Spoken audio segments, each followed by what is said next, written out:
తెలంగాణలో సంస్థాగతంగా పార్టీని బలోపేతం చేయడంపై కాంగ్రెస్ అధిష్టానం ప్రత్యేక దృష్టి సారించింది. ఇందులో భాగంగా ఇటీవల ముఖ్యమంత్రి రేవంత్ రెడ్డి, ఉప ముఖ్యమంత్రి బట్టి విక్రమార్క, పార్టీ రాష్ట్ర ఇన్ఛార్జ్ మీనాక్షి నటరాజన్, పీసీసీ అధ్యక్షుడు మహేష్ కుమార్ గౌడ్ సహా సిడబ్ల్యూసీ సభ్యులు, పలువురు సీనియర్ మంత్రులతో ఢిల్లీలో ఏఐసీసీ పెద్దలు వరుస భేటీలు, సమన్వయ కమిటీ సమావేశాలు నిర్వహించారు. పార్టీ సంస్థాగత కార్యక్రమాలు, ఎన్యూమరేషన్ ప్రక్రియ జరుగుతున్న తీరు, ఏఐసీసీ పిలుపు మేరకు రాష్ట్రంలో చేపడుతున్న కార్యక్రమాల సరళిపై సుదీర్ఘంగా చర్చించారు. తెలంగాణలో ప్రభుత్వం పార్టీ పనితీరుపై సంతృప్తి వ్యక్తం చేస్తూనే పలు కీలక సూచనలు చేశారు. పీసీసీ నూతన కార్యనిర్వాహక అధ్యక్షుల నియామకంపైన ఏఐసీసీ కసరత్తు చేస్తోంది.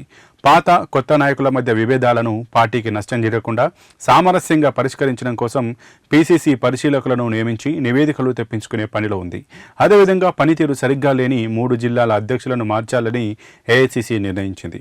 వారి స్థానంలో కొత్త అధ్యక్షులను నియమించే ప్రక్రియ కోసం తాజాగా పివి మోహన్, దీపక్ రాథోర్లను పరిశీలకులుగా నియమించింది.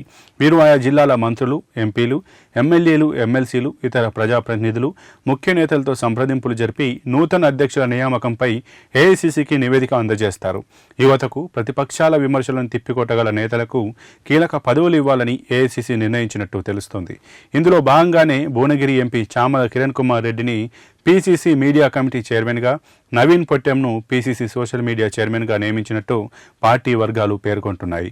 కాల పరిమితి ముగిసిన కార్పొరేషన్ల చైర్మన్లు, వైస్ చైర్మన్లు, డైరెక్టర్లు, ఇతర నామినేటెడ్ పదవుల భర్తీపైన ఏఐసీసీ, పీసీసీల కసరత్తు తుది దశకు వచ్చినట్లు తెలుస్తోంది.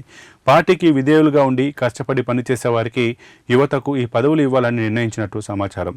ఇక వచ్చే ఏడాది ఆరంభంలో జరగనున్న వరంగల్, ఖమ్మం, నల్గొండ, మహబూబ్నగర్, రంగారెడ్డి, హైదరాబాద్ పట్టభద్రుల నియోజకవర్గాలకు జరగనున్న ఎమ్మెల్సీ ఎన్నికలకు ఇప్పటి నుంచే సిద్ధం కావాలని, ఓటర్ల నమోదుపై ప్రత్యేక దృష్టి సారించాలని కాంగ్రెస్ నిర్ణయించింది.